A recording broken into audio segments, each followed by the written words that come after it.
Me dicen conforme vayan terminando.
¿Cómo van, chicos?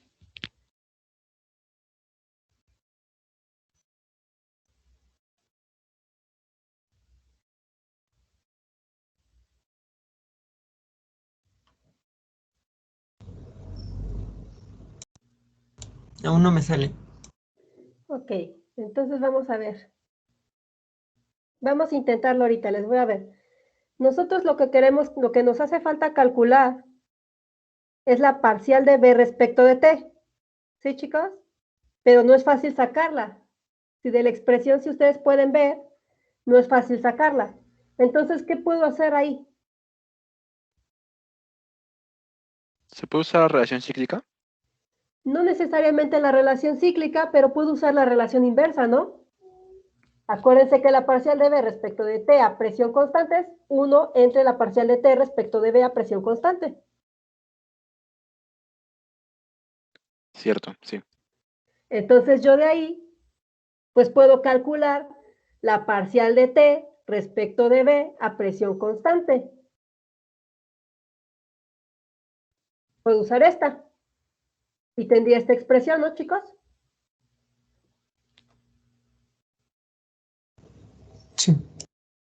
Entonces yo de ahí ya puedo calcular la parcial.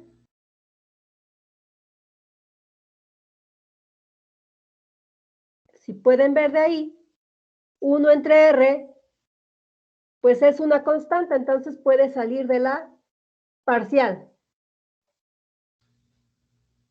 Y me quedaría solamente la parcial de esta multiplicación. Y ahí ya se utilizan las propiedades de las parciales, les va a quedar esta expresión. Ay, ahorita que se achique. ¿Sí, chicos, hasta ahí? ¿Alguien llegó hasta ahí? Sí. Y ya de ahí nada más es calcular las parciales. Sustituyen y tienen la expresión. Entonces ya nada más lo terminan. Me dicen cuando le pueda pasar a la diapositiva.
Ya. Pues ahora sí. Continuemos con el tema que íbamos a ver. Bueno, esta la borro. Ahora vamos a ver lo que es la curva de inversión. Ahora, si nosotros para una sustancia dada, nosotros dibujamos las isotalpas, que diga, en su espacio, temperatura, presión, vamos a decir que la curva que pasa por todos los máximos tiene que cumplir que el coeficiente de Joule Kelvin tiene que ser 0. Si yo, aquí están las isotalpas, chicos. Si yo las grafico, estoy en el espacio de presión-temperatura. Aquí acá la puse al revés. Presión-temperatura. Entonces aquí vamos a notar que la curva que pasa por todos los máximos tiene que cumplir que el coeficiente tiene que ser 0. ¿Sí, chicos, ahí? Sí. Porque son máximos, ya sabemos ahí, y por la definición del coeficiente de Joule-Kelvin, pues sabemos que tiene que ser 0. Y a esta curva que nosotros podemos ver, esta curva roja, se le denomina curva de inversión. Pues a su izquierda está la región de enfriamiento y a la derecha está la región de calentamiento. Y pues nosotros sabemos entonces que la ecuación, me dicen cuando le pueda pasar.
¿Le puedo pasar, chicos? Sí, Entonces, a ver, nosotros para cada uno de estos puntos que están en la curva de inversión, los puntos rojos, nosotros de ahí, del coeficiente de Joule Kelvin, ya habíamos visto que estaba dado por la expresión de T por la parcial de B respecto de T menos B sobre CP, y tenía que ser igual con 0. Y esto solo se cumple si 1 entre B por la parcial de B respecto de T es igual a 1 sobre T. ¿Sí, chicos? ¿Sí les queda claro que solo estos valores son los que cumplen que el coeficiente sea 0? Sí. Y esta precisamente es la ecuación de la curva de inversión, de la cual se despeja T, podemos despejar a T respecto de P si nos dan a B en función de temperatura y presión. Entonces, para cada uno de esos puntos, esta expresión solo es, para cada una de esas, esta expresión es válida. ¿Sí, chicos? Entonces, para un gas ideal, la ecuación se cumple para todo P y T, pues como ya vimos, para un gas ideal, las isopaltas en realidad son rectas horizontales con una pendiente nula en todos los puntos. Por lo que nosotros de ahí podemos decir que no hay regiones ni de enfriamiento ni de calentamiento. ¿Dudas ahí?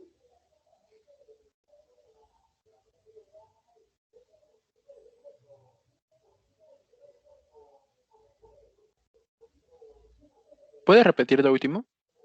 Para un gas ideal, la ecuación se cumple para todo P y T. Pues como ya sí. vimos, se cumple para todo porque recuerden que las isopaltas son en sí rectas. no tienen ninguna inclinación, son completamente, recuerden que la pendiente era igual a 0 para un gas ideal, por lo que nosotros de ahí no teníamos ni región de calentamiento ni región de enfriamiento. Ok, gracias. Entonces ahora su siguiente ejercicio, pues nada más es encontrar la curva de inversión, pero pues en realidad ya la tenemos, ¿no, chicos? Si ya calculamos la parcial de B respecto de T, prácticamente ya tenemos la curva de inversión. Nada más es que lo noten, si terminan el ejercicio, ya pueden encontrarla. ¿Me dicen cuándo le pueda pasar?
Ya. Entonces ahora, veamos. Si nosotros, de lo que hemos estado viendo, ¿qué pasa con el calor en la transición de fase líquido-vapor? Dijimos que era igual a ¿qué? Ahorita vamos a ver cambios de fase de primer orden. En el cambio de fase, líquido-vapor, nosotros habíamos encontrado que el calor para el cambio de fase era ¿quién?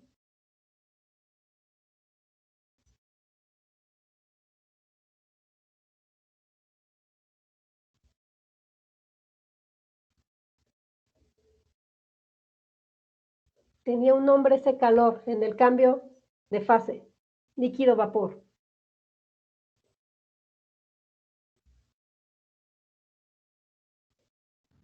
Era el calor latente de evaporación, ¿no? ¿Sí? El calor latente de evaporación, el cual era diferente de 0. Entonces de ahí nosotros teníamos, así tenemos que el calor latente es diferente de 0 y el calor latente habíamos encontrado que era igual a, si se acuerdan, el calor latente era la temperatura por la diferencia de las entropías, ¿sí se acuerdan? Temperatura por la entropía del gas menos la entropía del líquido. Habíamos encontrado esto. ¿Pero esto qué implica, chicos?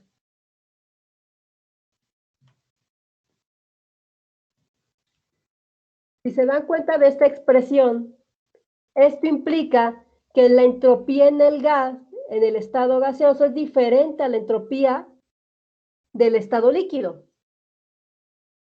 ¿Sí?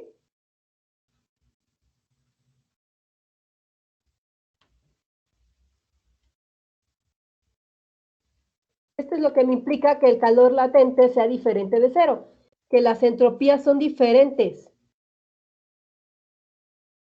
¿Pero qué pasó aquí, chicos? ¿No contradice que el hecho de la entropía es función de estado?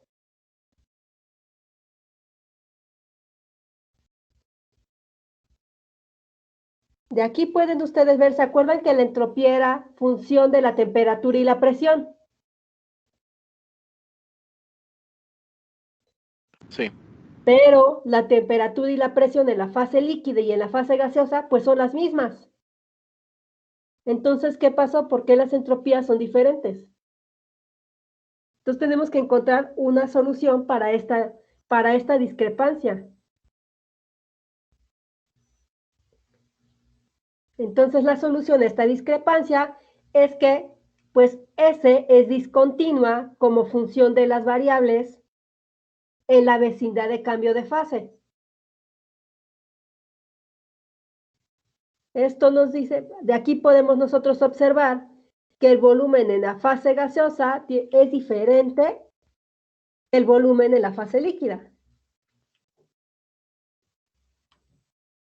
Entonces nomás anoten.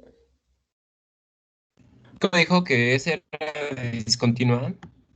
Sí, aquí, ese tiene que ser, para que nosotros podamos decir que, para no contradecir que esa es función de estado, entonces la única solución que nos queda es que esa sea discontinua, pero solo en esa región, en la región en el cambio de fase. Y es discontinuo en función de la temperatura y la presión. ¿Sí?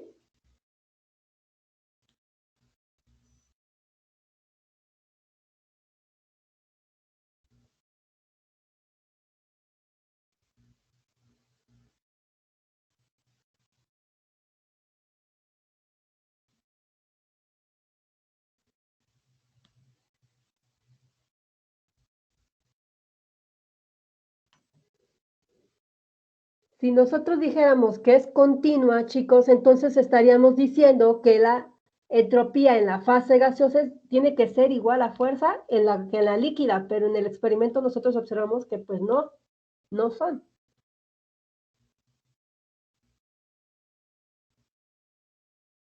Entonces la única solución es que sea discontinua.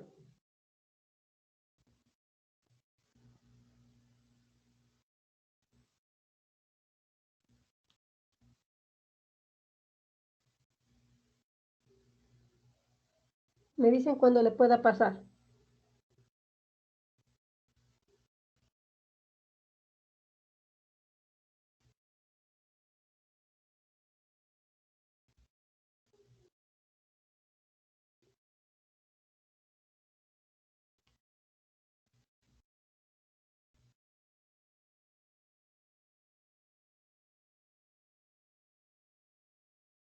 Ya.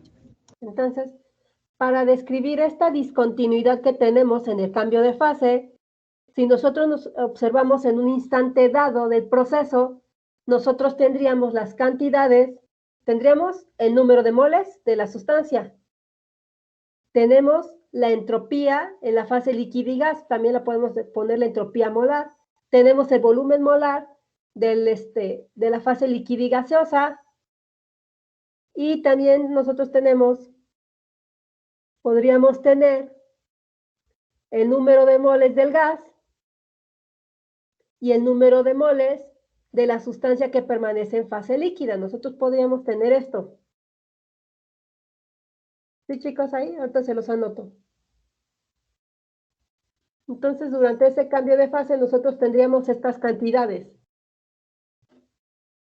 El número de moles de la sustancia en total, las entropías, el número de moles de la sustancia que está en la fase gaseosa, el número de moles que permanece en la fase líquida, y podemos poner una función X, la fracción X molar de sustancia que se ha transformado en la fase gaseosa.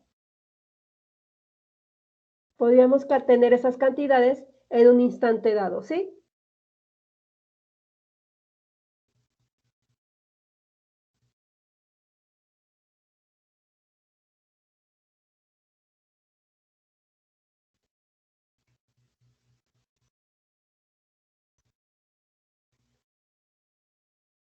¿Sí les queda claro que nosotros podríamos tener estas cantidades?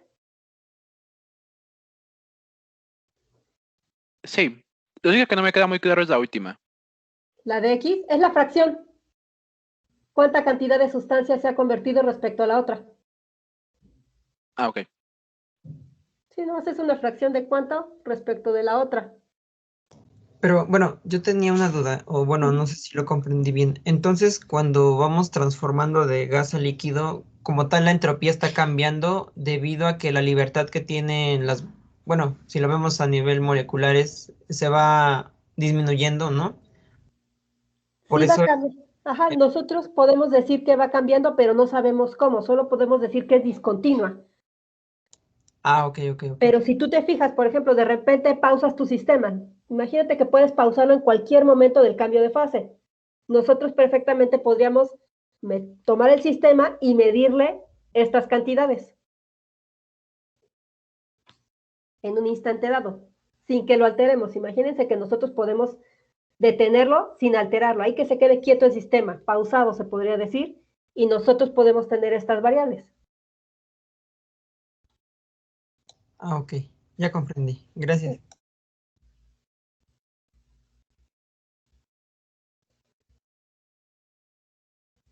Entonces, de aquí me dicen cuándo le pueda pasar.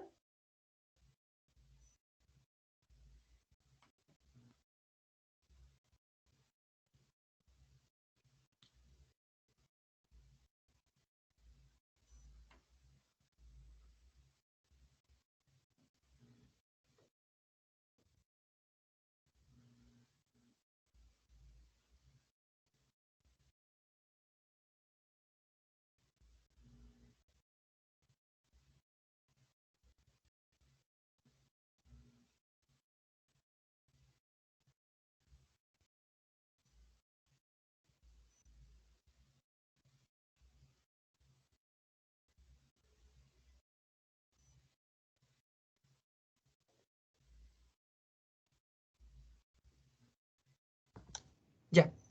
Entonces, si nosotros nos fijamos en ese instante que estamos tomando, ¿cómo nos quedaría el número de moles total? Si nosotros lo vemos, tendríamos que el número de moles total sería el número de moles del gas más el número de moles en líquido. ¿Sí, chicos? Y yo lo puedo ver así.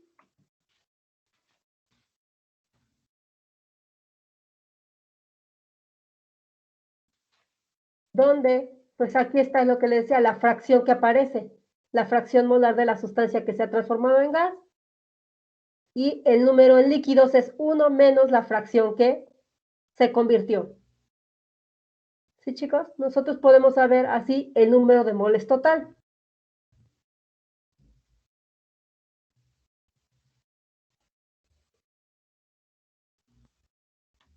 Y pasa exactamente lo mismo con la entropía y el volumen.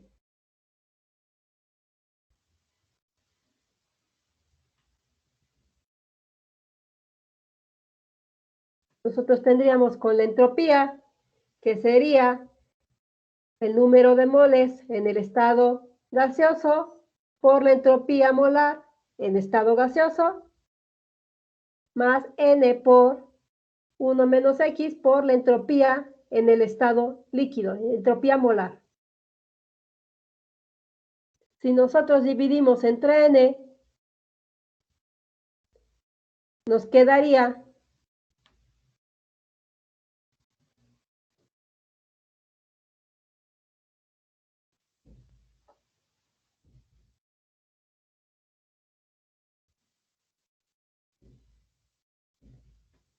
ahora sí nos quedaría que la entropía es la fracción que se convirtió, la fracción molar de la sustancia transformada por la entropía del gas, por 1 menos la fracción, por la entropía del líquido. ¿Sí, chicos, acá?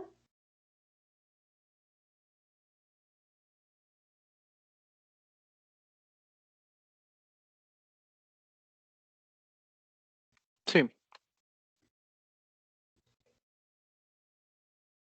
Si nosotros hacemos que la fracción de lo que se ha convertido sea igual a 0, es decir, que no hay cambio de fase, pues nos quedaría simplemente que la entropía es N por la entropía molar, si tomamos de la primera aquí. Si hacemos que X sea igual con 0, es que no se ha transformado absolutamente nada, regresaríamos, tendríamos N por la entropía molar del gas, más N por 1 menos 0 por la entropía del líquido. Entonces nosotros estaríamos en la N por, aquí tendríamos la primer término, la entropía del gas sería 0, todo este término, y simplemente nos quedaría que la entropía es N por la entropía molar del líquido. ¿Sí, chicos? Ahí. Cuando la fracción, y si nosotros tomamos que X sea igual con 1, es decir, que ya se convirtió, nos quedaría N por la entropía del gas, que simplemente es la entropía del gas. ¿Sí, chicos?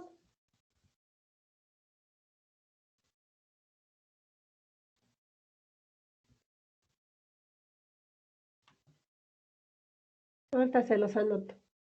Me dicen cuando le pueda pasar.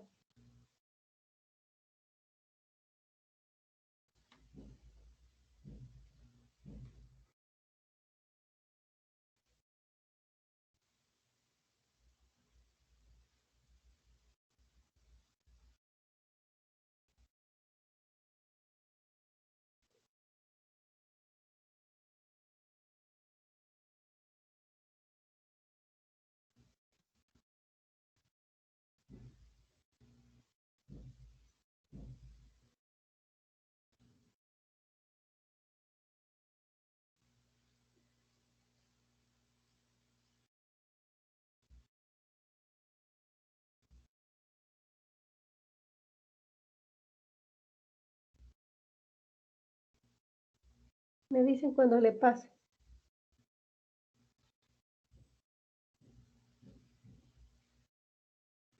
Ya. Ok.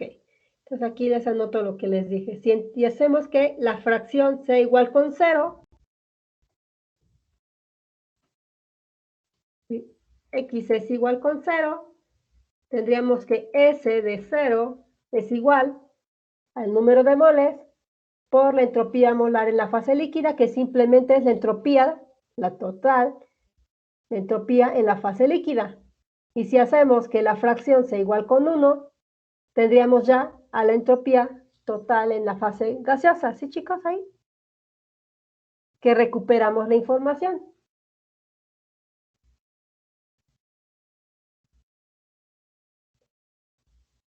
¿Sí, chicos? Ahí. Sí. Y Sí. sí concuerda con lo que teníamos. Por otro lado, teníamos, ¿alguien se acuerda cómo era la de la energía libre de Gibbs? Nosotros teníamos que la diferencial de la energía libre de Gibbs estaba dada de la forma. ¿Se acuerdan cómo estaba dada?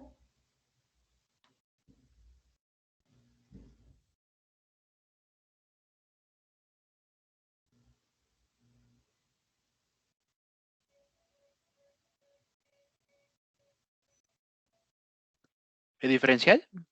La diferencial de la energía libre de Gibbs, ¿se acuerdan cómo la habíamos hecho? Menos S de T más B de P más mu de N. Aquí vemos el dn, pues lo vamos a mantener constante. El n total es constante, ¿sí? El total Sí. es constante, entonces esa parte de mu de n se va. Ahora, si nosotros dividimos entre n, ya que dijimos que n es constante durante todo el proceso, nosotros podemos obtener la energía libre de Gibbs molar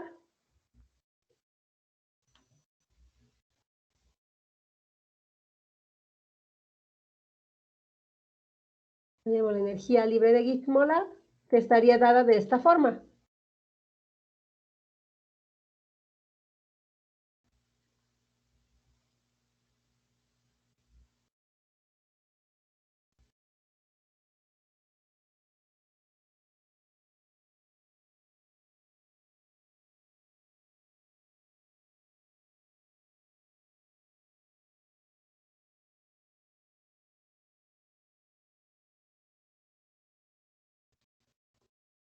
¿Le puedo pasar? ¿Me dicen cuándo le pueda pasar?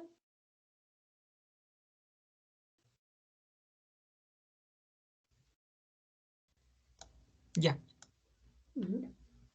Entonces de acá, nosotros de aquí podemos recuperar que tendríamos que la parcial de la energía libre de Gibbs molar respecto a la temperatura tiene que ser la entropía molar y la parcial de la energía libre de Gibbs molar respecto a la presión, entonces de ahí tendría que ser igual al volumen molar.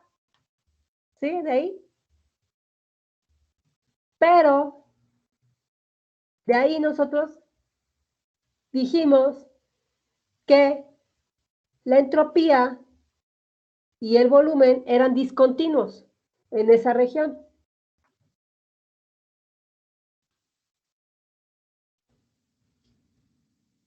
Entonces, estas dos últimas expresiones nos permiten caracterizar los cambios de fase de dos formas.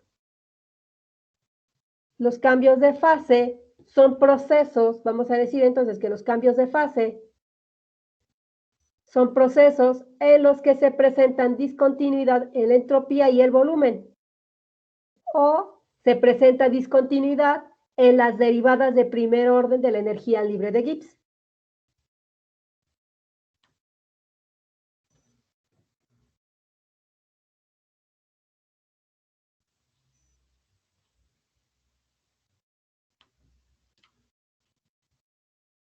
Acá se los anota.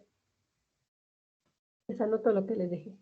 F de T y B de T, bueno, y de la presión son discontinuas en la vecindad del cambio de fase. Estas dos últimas expresiones nos permiten caracterizar los cambios de fase de dos formas. Lo que les dije, la primera, que presente discontinuidad en la entropía y el volumen, y la segunda, que presente una discontinuidad en la energía, en las derivadas del primer orden de la energía libre de Gibbs.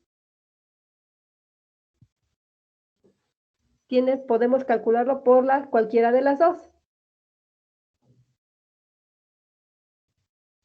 Un cambio de fase que tenga estas dos características es llamado un cambio de fase de primer orden.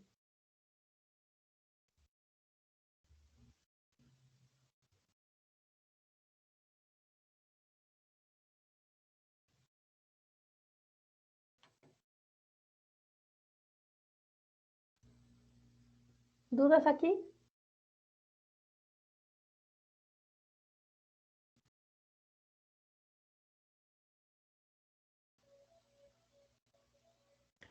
No, ninguna. ¿Por qué me fijé en la energía libre de Gibbs? Me fijé porque recuerden que la energía libre de Gibbs me daba la entropía y el volumen. Las otras, la entalpía o la de Helmholtz, con sus parciales no me daban cualquiera de estas dos variables. Era más fácil con estas. Entonces, si nosotros graficamos, me dicen cuando le pase.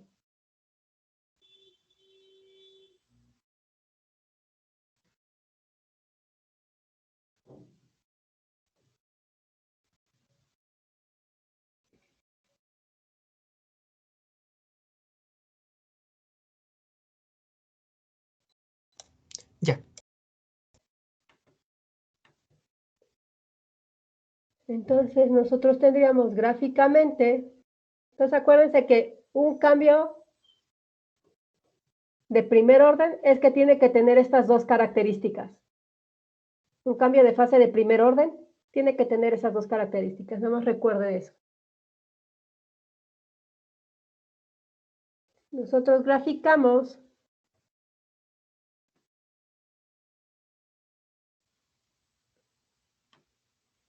tendríamos algo como esto, tendrían las discontinuidades. Eso es para la entropía.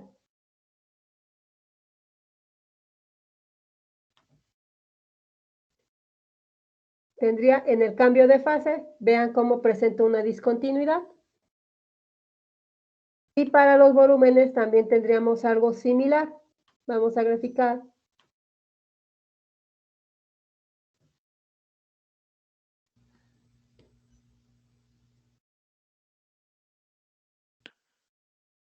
¿Hay alguna forma de saber qué ocurre en ese pedazo que no tenemos información?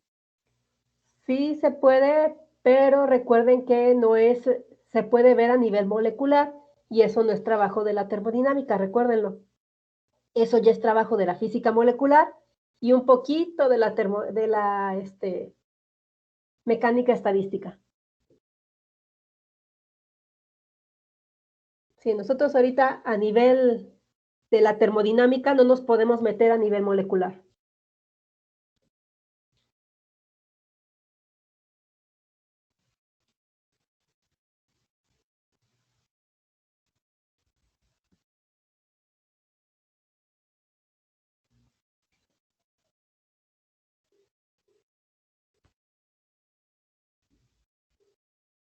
Me dicen cuando le pueda pasar.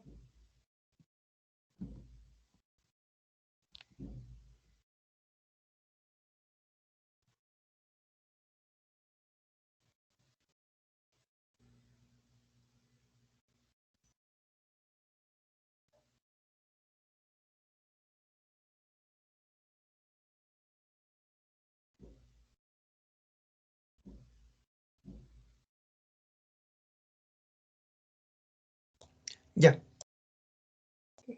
Permíteme, me explico para... Ahora, fijémonos qué pasa en el cambio de fase, qué pasa con la capacidad calorífica a presión constante. Si recuerdan, la capacidad calorífica, ¿se acuerdan cómo estaba determinada?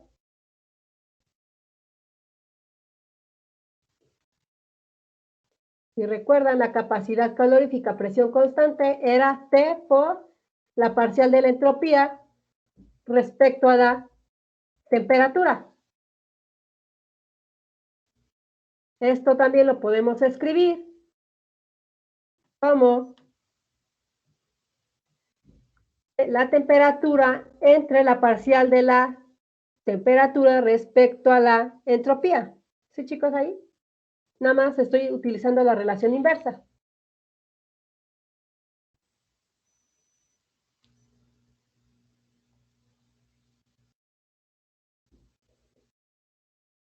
Pero es discontinua. Entonces, ¿qué va a pasar aquí?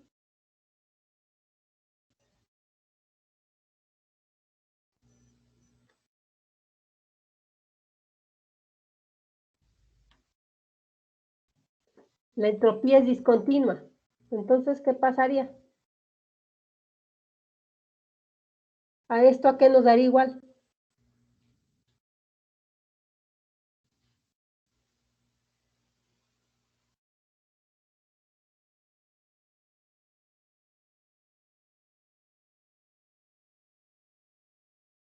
¿Qué tenemos en la región de coexistencia donde está la coexistencia de gas líquido? ¿Cómo es diferencial de T?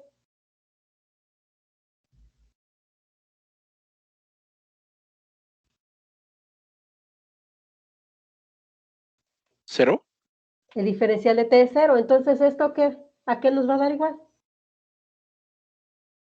A infinito.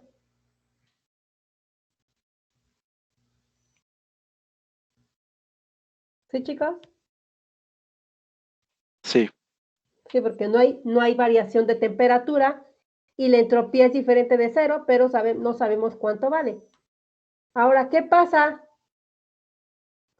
con beta?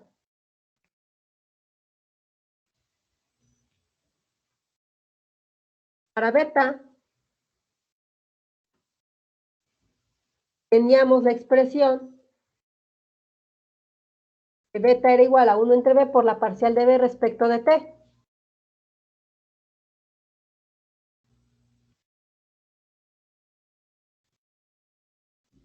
Yo esa la puedo cambiar por, yo la puedo reescribir de esta manera. ¿Sí?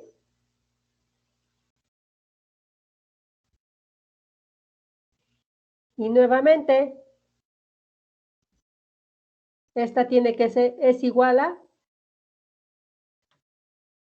¿Infinito? También. infinito. Por la misma razón. Entonces tenemos que la capacidad calorífica a presión constante es infinito y que el coeficiente de dilatación es infinito. Ahora tenemos que en esa región, tenemos que igual, el diferencial de temperatura es igual con 0 y el diferencial de volumen es diferente de 0.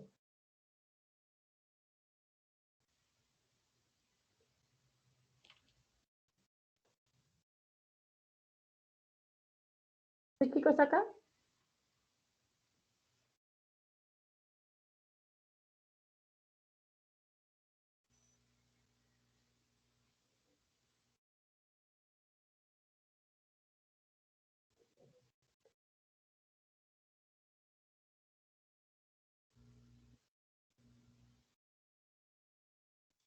Sí.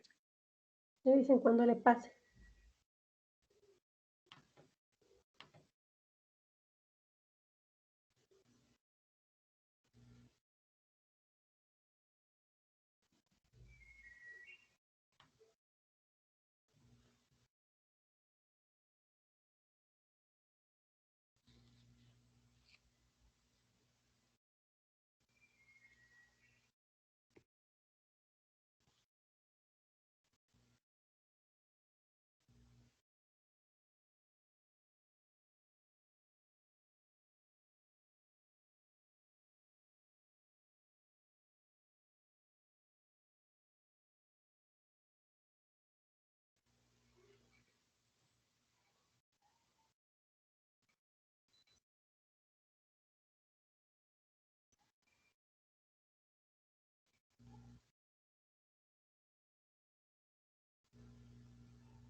¿Le puedo pasar, chicos?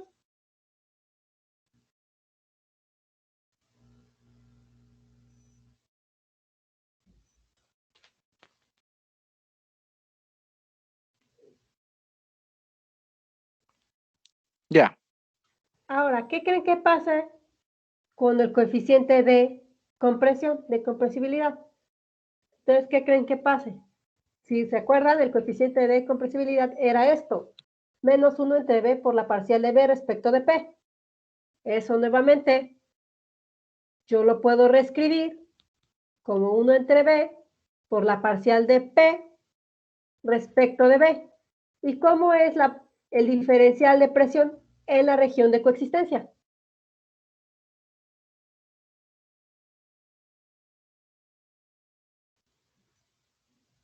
En la región de coexistencia, ¿cómo va el coeficiente, la diferencial de presión?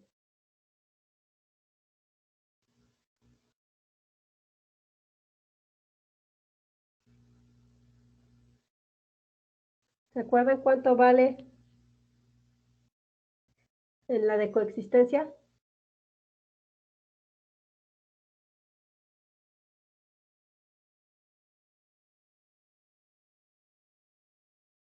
En la región de coexistencia, ¿qué teníamos? Que la temperatura era constante y ¿qué más?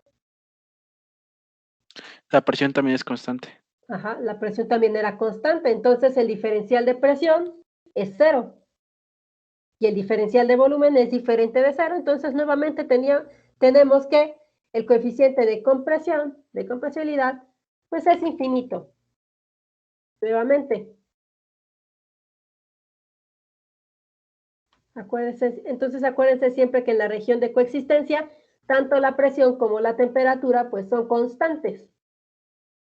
Lo que nos lleva a que los coeficientes de dilatación, de compresión y la capacidad calorífica a presión constante son infinitos.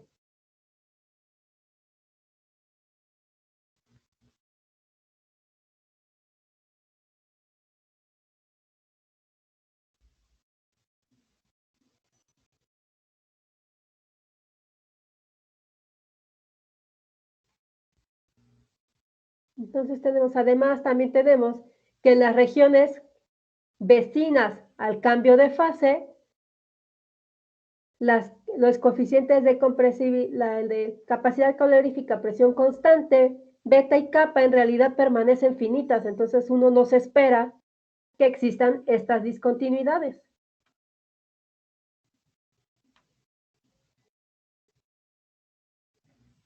Si nosotros lo que les decía, CP, beta y kappa permanecen finitas en la vecindad del cambio de fase, o sea, cerca del cambio de fase. Entonces nunca se va a esperar uno que en el cambio de fase exista una discontinuidad. Si no, nosotros lo vemos gráficamente.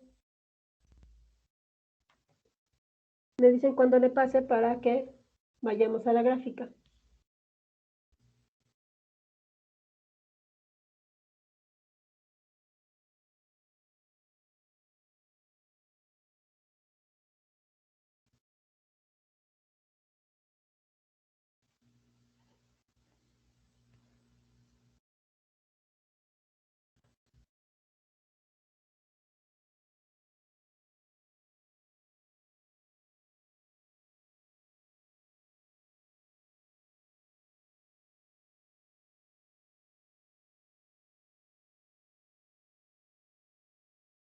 Ya. Entonces, todas estas son las características que tienen los cambios de fase de primer orden. Existen los cambios de segundo orden, pero esos por ahora no los vamos a ver. En los cambios de fase de segundo orden, resulta que no existe esta discontinuidad, son continuas. Entonces no es fácil ver dónde se presenta el cambio de fase. Entonces aquí les digo, miren, si nosotros graficamos, pueden ver que CP permanece continua en regiones cerca y de repente nada más se presenta esta discontinuidad cuando pasamos a la fase inicial y la fase final. Entonces ahora ya tenemos que las características de los cambios de fase de primer orden, pues son que ya tenemos que presentan discontinuidad en la entropía y el volumen. La segunda, que presentan discontinuidad en la derivada de primer orden de la energía libre de Gibbs. Tenemos que la capacidad calorífica a presión constante es infinita, la dilatación infinita, el coeficiente infinito. Entonces ya tenemos 5 características que tienen los cambios de fase de primer orden.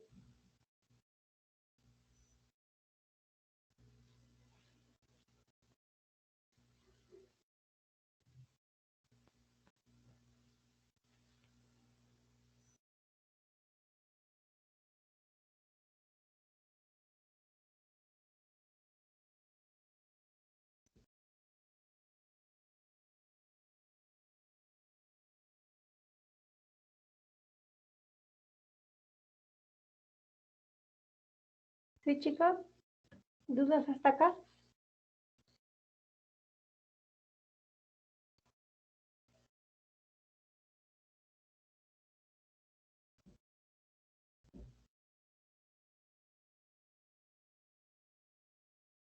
No, todo bien. ¿Sí? Me dicen cuando le pasen, cuando ya tengan la gráfica.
Ya. Okay. Entonces, ahora vamos a ver.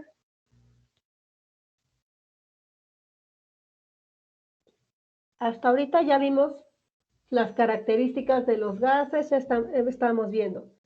Ya encontramos el coeficiente de Joule-Kelvin, pero ahora, ¿qué pasa? Busquemos las ecuaciones de estado de gases imperfectos, o también se le llaman gases reales. Entonces, ahora vamos a ver algunas de las ecuaciones de estado de gases imperfectos.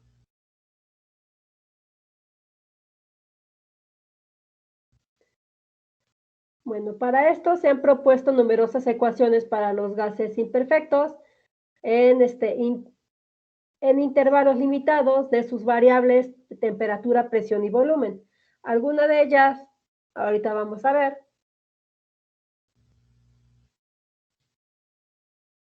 ¿Se acuerdan? ¿Han visto las ecuaciones de los gases imperfectos? Ya vimos que estaba la de Van der Waals. También otra que nosotros, la primerita que vamos a ver es la ecuación del virial. ¿Se acuerdan de la ecuación del virial? No. ¿No? Pues la ecuación del virial nos da a la presión y el volumen molar en términos de una serie de potencias. Entonces me dicen cuando le pase.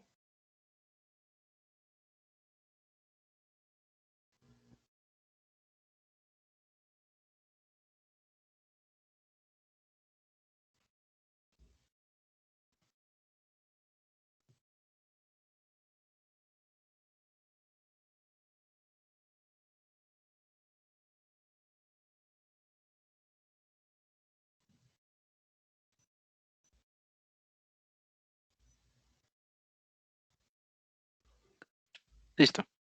Ok. Entonces la ecuación del virial, que es la primerita que vamos a ver, está dada por la expresión que nos dice presión por el volumen molar igual a una constante más B sobre la constante B sobre el volumen molar, y así se va más C por un volumen al cuadrado, siendo B el volumen molar, B sobre N. A está dado como la constante R de los gases por la temperatura. B es función de la temperatura y así C también es función de la temperatura, y vamos a continuar haciéndolo, el desarrollo. Esa es la ecuación del virial, donde los coeficientes que aparecen A, B, C, etcétera, se les llama coeficientes del virial. Y esta expresión proviene de un desarrollo en serie de la presión con respecto a la temperatura y la densidad del gas, que si nosotros hacemos para densidades muy pequeñas, ¿se acuerdan de la densidad? La densidad es N entre B, ¿sí se acuerdan? Que vendría siendo 1 entre el volumen molar. ¿Sí, chicos, ahí? ¿Sí se acuerdan de la densidad? El número de moles entre volumen.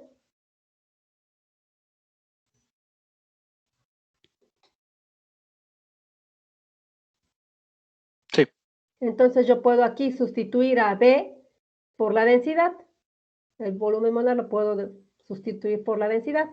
Por eso esta expresión proviene de un desarrollo en serie de la presión, que depende de la temperatura y la densidad. Para densidades muy pequeñas, ¿qué pasaría con esta expresión?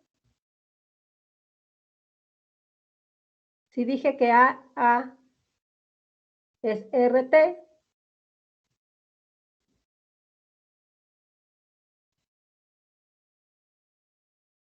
si yo lo hago para densidades pequeñas, ¿qué pasa? ¿Qué sobrevive de esta expresión?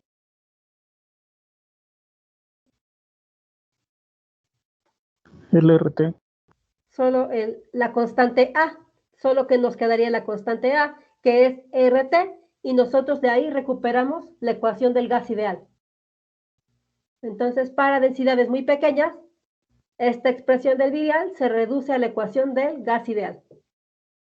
¿Sí les queda claro, chicos, ahí? Sí.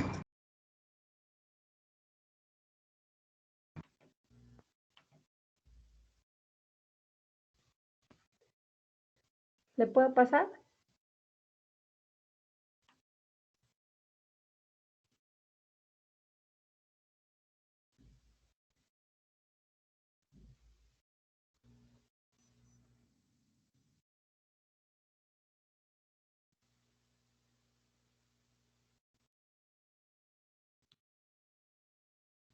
Sí. La segunda expresión que nosotros tenemos es la ecuación de Van der Waals, que ya la habíamos visto.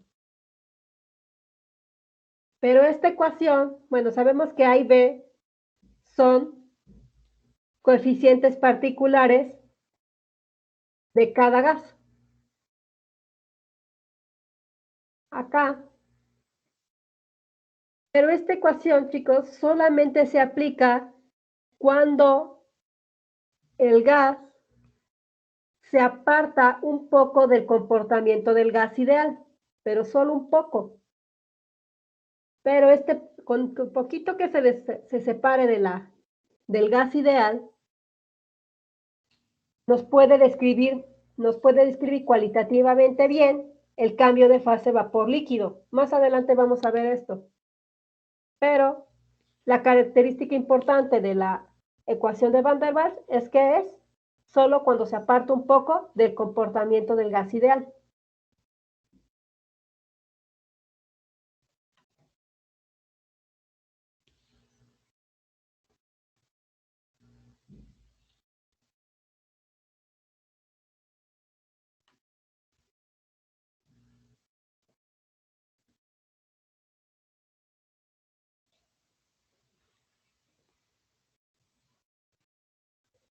Entonces, eso sí, siempre lo tenganlo muy presente, que nada más es que se aparte un poquito del comportamiento del gas ideal. Si ya está muy apartado del comportamiento del gas ideal, la ecuación de Van der Waals ya no es tan válida.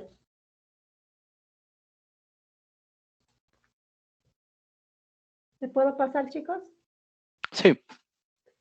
La tercera ecuación, que es para describir a los gases reales o imperfectos, es la ecuación de Dieterich, la cual está dada por la expresión, nos da a la presión, el volumen molar, la constante RT, pero aquí va a aparecer una exponencial. Aquí nos da la exponencial de una constante A sobre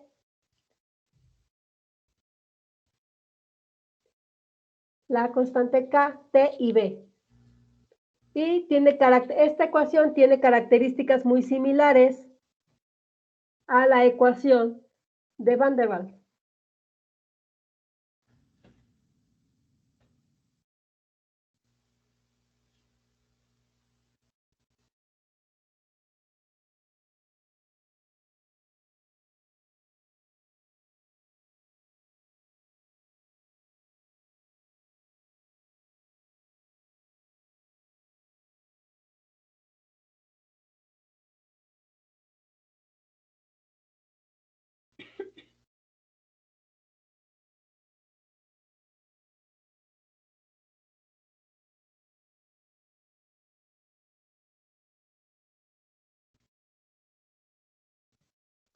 ¿Te puedo pasar?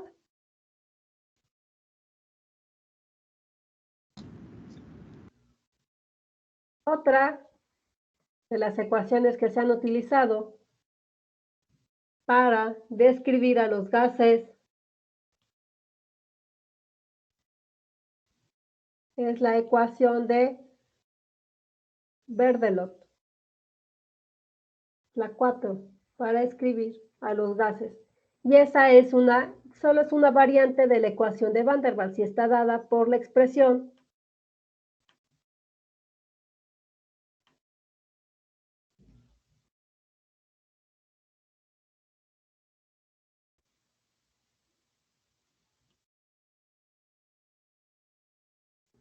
Si se fijan bien, se parece mucho a la ecuación de Van der Waals, solo que aquí aparece la temperatura. Todas estas son ecuaciones empíricas, chicos.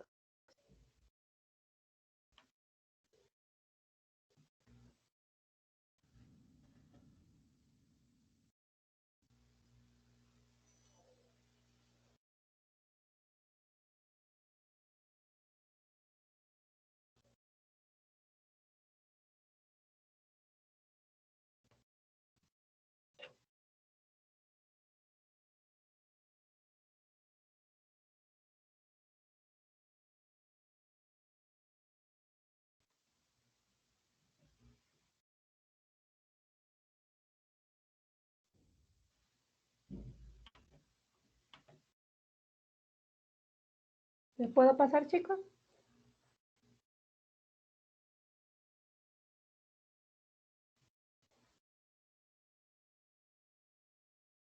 Ya. Entonces, la siguiente ecuación que vamos a hacer es la ecuación que describe muy bien, describe las propiedades del vapor de agua. ¿Se acuerdan que el agua es un elemento un poco complejo en donde es más difícil describir sus propiedades? Y la ecuación de Calendar nos puede describir de manera más precisa el vapor de agua. Acá, como pueden ver, es la presión por el volumen molar menos una constante B igual a RT menos AP por T a la R, donde las constantes A, B y R son constantes que son propias de cada elemento, van cambiando para cada sustancia.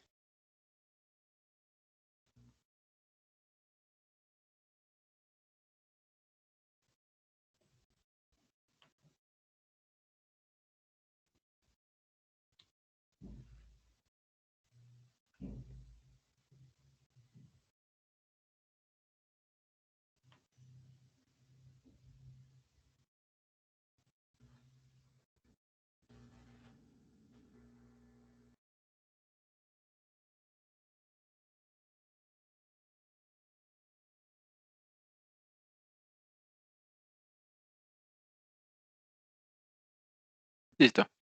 Sí. La siguiente ecuación que vamos a ver es otra variante de la ecuación de Van der Waals, pero esta se describe para propiedades de algunos gases en la fase de vapor, que es la ecuación de Redlich. Ahí sí. Si se fijan bien, se parece un poco también a la ecuación de Van der Waals. Pero como les decía, describe la propiedad de algunos gases en la fase de vapor.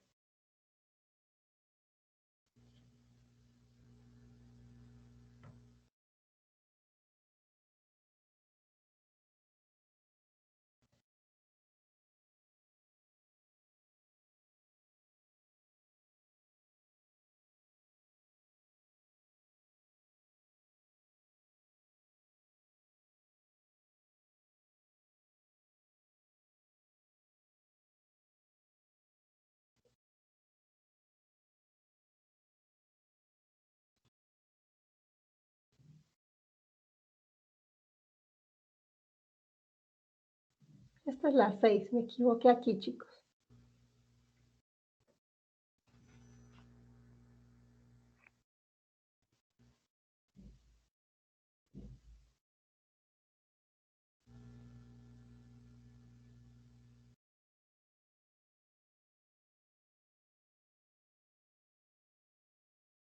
Me dicen cuando les pueda pasar.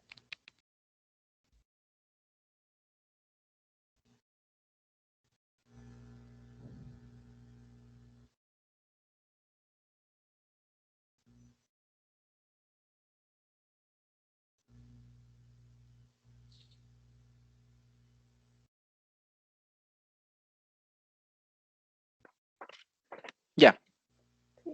Entonces, como vimos, chicos, tenemos 6 ecuaciones que nos pueden ayudar para describir a los gases reales, pero nos vamos a enfocar en la ecuación de Van der Waals, ya que es la que más se acerca a la ecuación de un gas ideal. Es en una región más cercana a la del gas ideal. En esa es en la que nos vamos a enfocar. de las propiedades de la ecuación de Van der Waals, nosotros tenemos que la ecuación de Van der Waals está dada. ¿Le paso?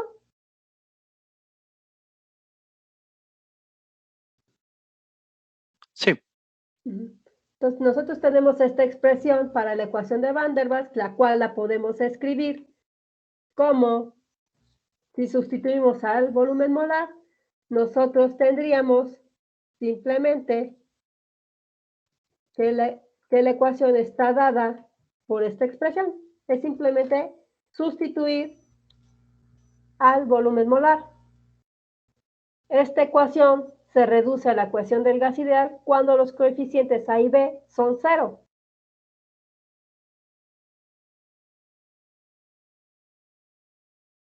Como esto nos indica que dichos coeficientes están relacionados con aquellas propiedades de los gases reales que no presentan los gases ideales. Entonces, estos dos coeficientes, ¿sí, chicos? ¿Alguien recuerda con qué está relacionado el coeficiente A? Las fuerzas intermoleculares. Exacto. Y el coeficiente B estaba relacionado con El espacio que ocupa cada molécula. el tamaño finito de las moléculas. El coeficiente A, como dijeron, estaba relacionado con la fuerza de atracción entre las moléculas, que implica que cuando P es menor que la presión ideal y que B no necesita ser infinita para que P sea nula. ¿Sí, chicos? Ahí.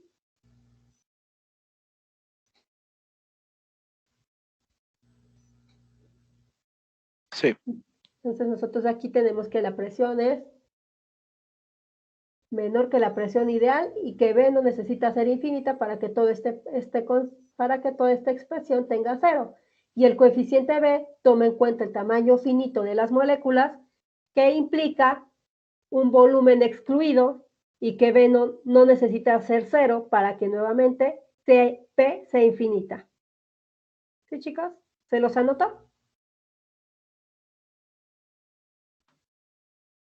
Sí, por favor. Pues acá, lo que les digo, el coeficiente A, ya lo dijeron, las fuerzas de atracción entre las moléculas y el coeficiente B, el tamaño finito.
¿Les puedo pasar, chicos?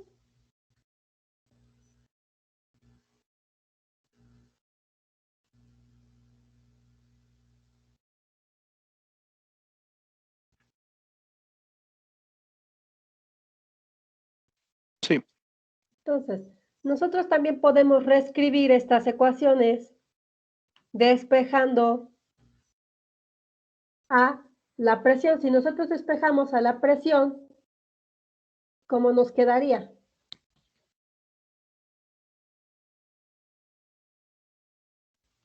Si nosotros despejamos la presión de la ecuación de Van der Waals, nosotros tendríamos la expresión que P es igual a RT sobre el volumen molar menos B menos A sobre B cuadrada. Simplemente despejé. ¿Sí? O Sí. también yo la puedo escribir de la siguiente manera. Yo también puedo escribir esta ecuación de esta manera. PB menos la presión por el volumen molar menos P por la constante B más A sobre B menos AB sobre B cuadrada igual a RT. Yo puedo escribirla de esa manera. O también yo la puedo escribir, otra forma de que yo la puedo escribir es simplemente de esta manera.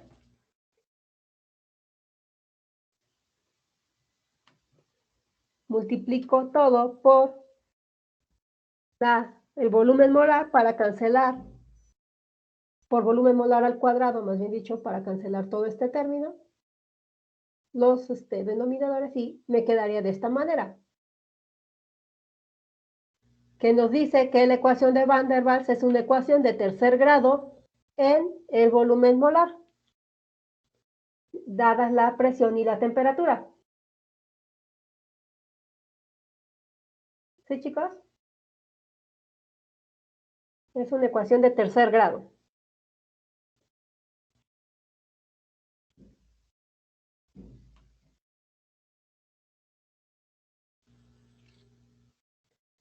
Que sea una ecuación de tercer grado, chicos, ¿qué nos dice?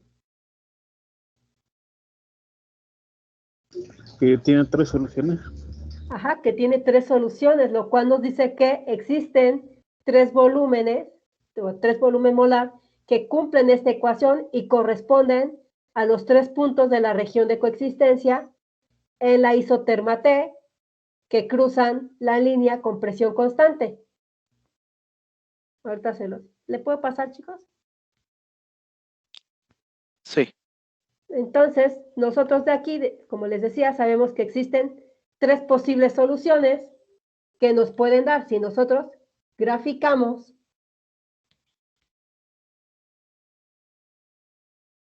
tendríamos esta expresión que nos da precisamente los 3 puntos, las 3 soluciones de la región de coexistencia. En la isoterma T, por ejemplo, si me fijo en T1, me da la primera, la segunda, y están los 3 puntitos, y esas son soluciones. La isoterma 2, igual existen estos 3 puntos, en donde la ecuación de Van der Waals vale 0. Y en la región crítica, que es un punto especial, recuerden que solamente existe un punto.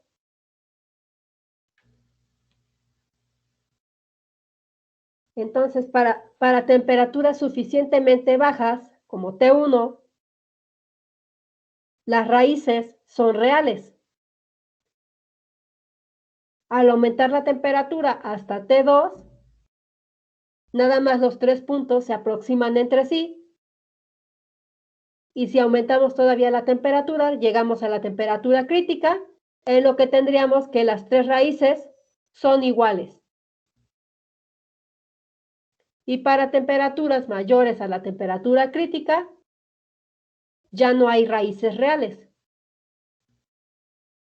¿Sí?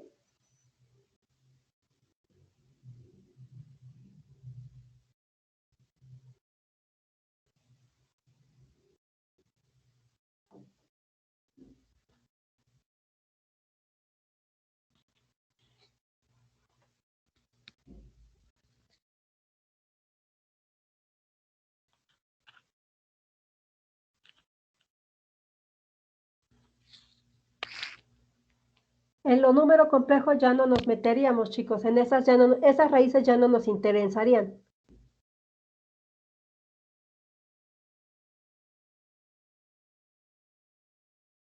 Nada más, a nosotros lo único que nos interesan son las raíces reales.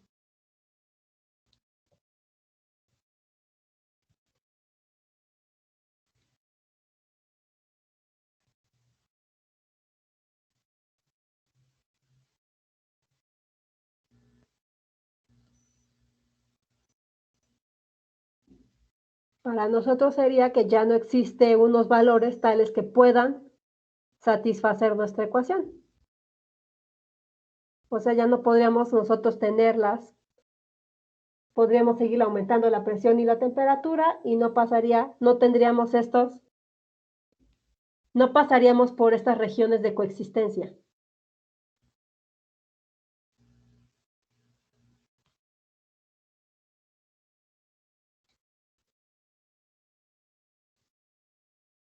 Para estos números, chicos, por ejemplo, por eso son los cambios de fase de primer orden, segundo orden y tercer orden.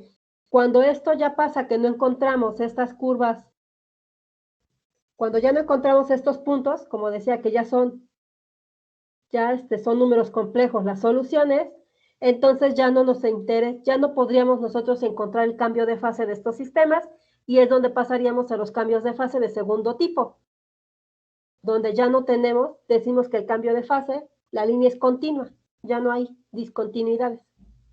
Y para ello tenemos que recurrir a otros parámetros para encontrar el cambio de fase.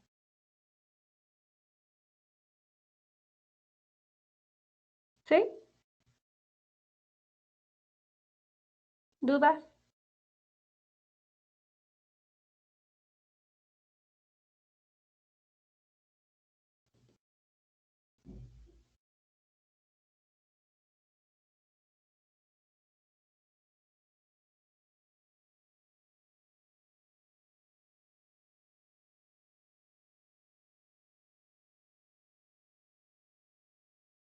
No, todo bien. Sí, entonces recuerden que para acá, por ejemplo, para T3 y T4, para temperaturas mayores a la temperatura crítica, sí existe un cambio de fase, sí lo hay, pero no sabemos exactamente en qué punto de la curva se está dando este cambio de fase. Entonces ahí es donde debemos de recurrir a otros parámetros para identificar este cambio de fase. Ya no nos fijaríamos en la primera derivada fuera discontinua, tal vez en la segunda derivada es discontinua. Tendríamos que buscar un parámetro que nos permita saber dónde se presenta el cambio de fase. En los cristales líquidos existen los parámetros de orden, en los parámetros de orden recurren a los polinomios de Legendre, por ejemplo, para encontrar la discontinuidad.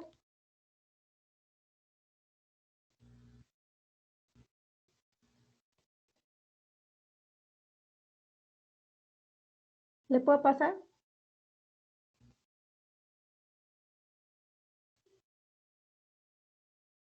Sí. Entonces, a ver, por ejemplo, entonces sí.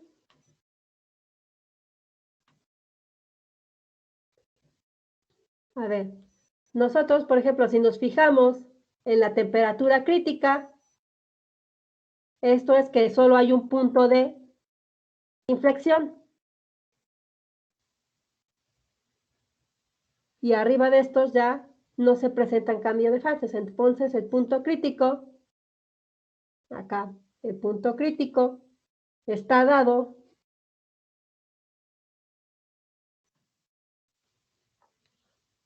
por las condiciones de que el punto crítico, el punto de inflexión, tenemos que tener las condiciones de que la parcial de la presión respecto del volumen con la temperatura igual a la temperatura crítica es igual a 0 y la segunda derivada pues también es 0.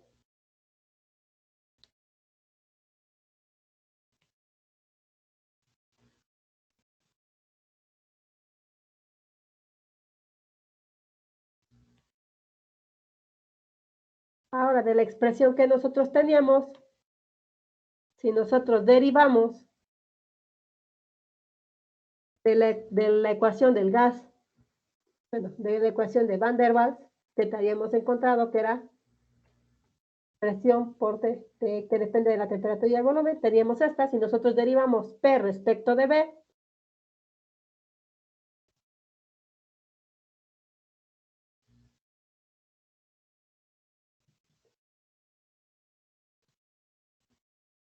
me dice cuándo le pueda pasar.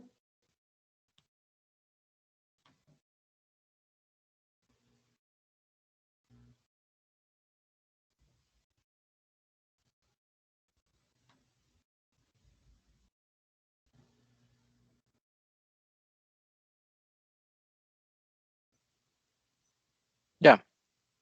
Y ahora, como vemos que depende del volumen molar, nosotros podemos cambiar la parcial de la presión respecto del volumen es igual a la parcial respecto del volumen molar por la parcial del volumen molar respecto respecto del volumen, y nos quedaría que es la parcial de la presión respecto del volumen molar por 1 entre n. Si hacemos eso, ahora sí, sacando la parcial de P respecto del volumen molar, ¿qué obtendríamos nosotros?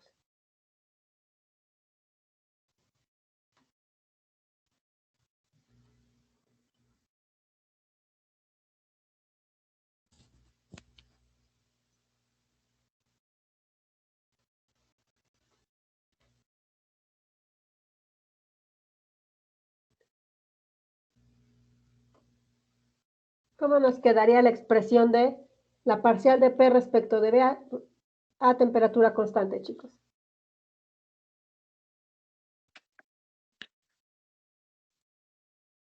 Menos CRT sobre volumen molar menos B al cuadrado más A sobre volumen molar al cubo.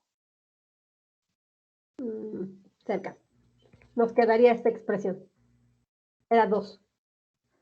2A. Ah, cierto, sí. Si nosotros ya derivamos, nos quedaría 2A por el volumen al cubo, por 1 entre n. Ahora, si nosotros sacamos la segunda derivada,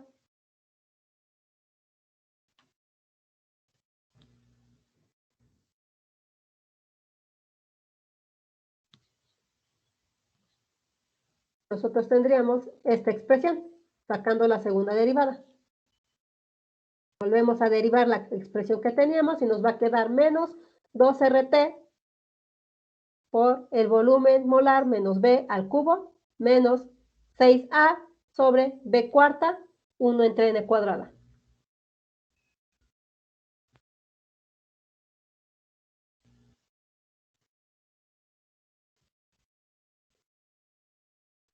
Me dicen cuando le pueda pasar. ¿No sería más 2RT? Ah, sí, sería aquí más. Sí, tiene el signo al revés. Ahí está. Sí, porque es menos. Omití el signo de acá.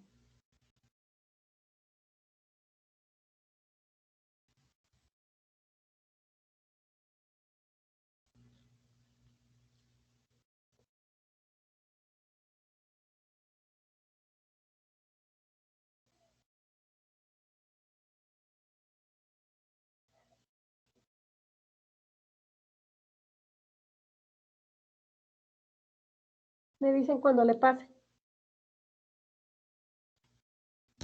Ya.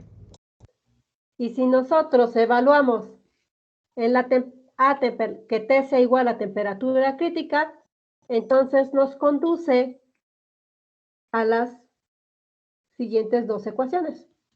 Nos va a conducir a que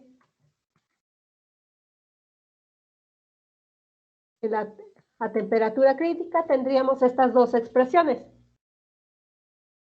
de las cuales nosotros podemos obtener la temperatura crítica y el volumen molar crítico en términos de A.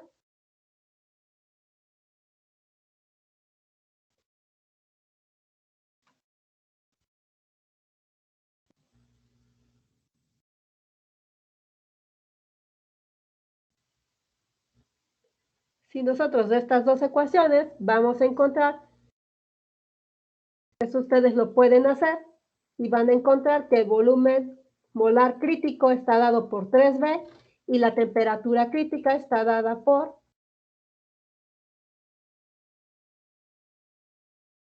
la temperatura crítica es 8A sobre 27B por R. Y si nosotros lo sustituimos en la expresión para la presión, podemos encontrar la presión crítica. Si ustedes sustituyen, van a encontrar que la presión crítica está dada por A sobre 27B al cuadrado, ¿no? creo que sí es B cuadrada.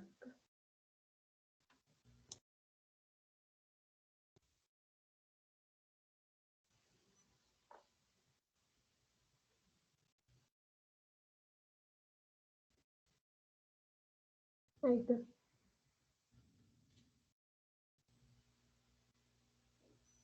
Y ahora sí, sustituyendo,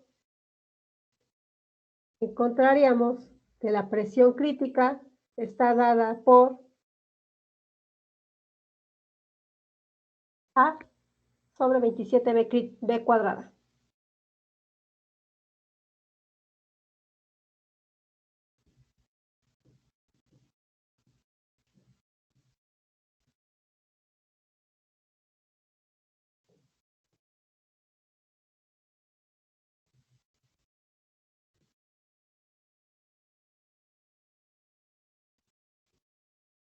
¿Dudas acá?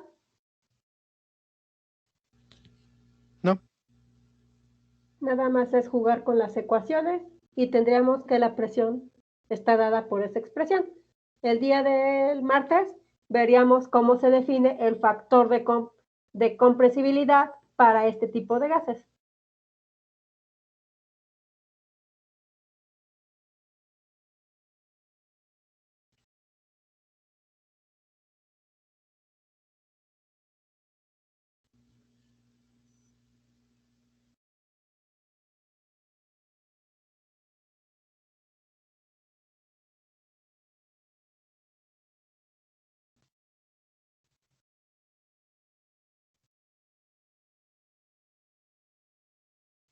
Si no tienen dudas, chicos, sería todo por hoy. Nada más díganme si ya tienen la diapositiva, ya la copiaron.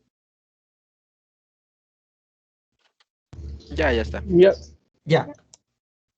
Entonces, ¿tienen dudas? No. No, profe. ¿No, chicos? Entonces, si no tienen dudas, sería todo por hoy. Nos veríamos el día martes. Y recuerden que para el día 4 haríamos la evaluación. Diríamos el día 4 porque el día 4 me van a entregar los ejercicios. Pero yo se los voy a mandar antes. Profe, tengo una duda con respecto a la evaluación. ¿Va a haber ejercicios prácticos de calcular la entalpía, la energía libre y todo eso? Van a haber ejercicios de transformadas de Legendre y tal vez haya uno de entropía y esto. Tiene que ver con transformadas de Legendre. Todavía estoy seleccionando los ejercicios, chicos. Ah, ok. Bueno. Sí, pero les digo, yo se los entrego el día 3 y ustedes me lo entregan el día 4. Les doy 2 días para que puedan pasarlos a látex, porque sé que es latoso estar haciéndolo en látex.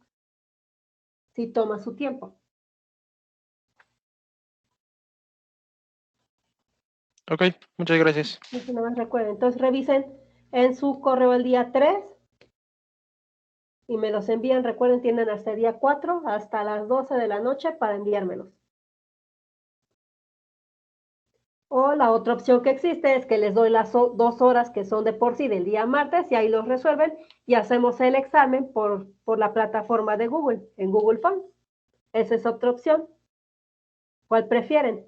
¿Que se los entregue el 3 y me los entreguen el 4 o en Google Forms, pero solo 2 horas? Creo que la primera opción está bien. La primera. Sí, creo que sí, ¿no? Sí, sería eso. Sí. Sí, la del 3. Y la después del 4 se va a entregar. Entonces, se queda la otra. Se queda el día 3 y me lo entregan el día 4. Ok, está bien. Sí. Sí. Entonces, si no tienen dudas, chicos, eso sería todo por hoy. Ok, profesora. Muchas gracias. Hasta Sí, luego. que tengan Muchas un buen gracias. fin de semana. Gracias, hasta luego. Hasta luego.